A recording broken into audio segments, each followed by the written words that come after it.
Howdy y'all, and welcome back to Cup of Cheer on this, the first Sunday in December, first day of December, first Sunday of Advent, and also my first Cup of Cheer of the year.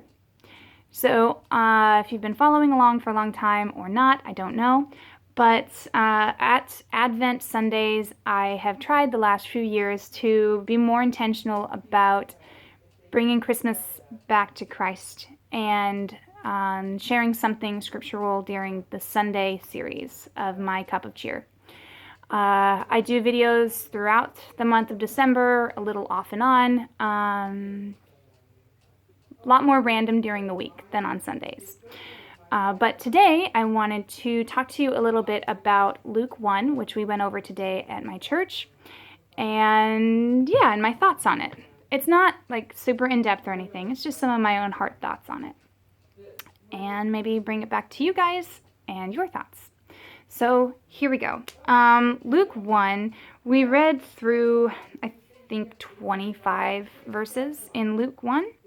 But the part that stuck out to me was backstory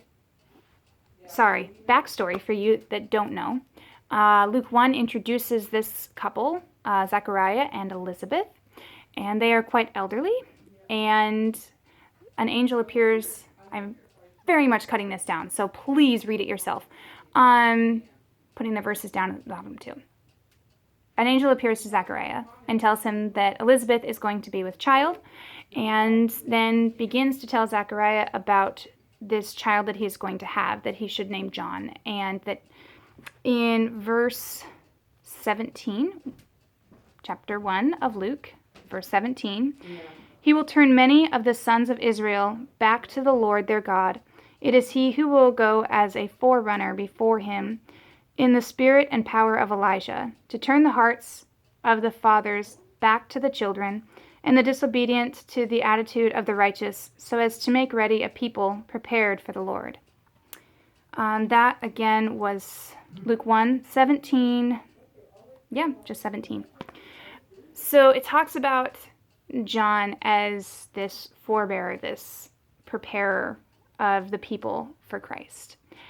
And our pastor kind of talked a little bit about how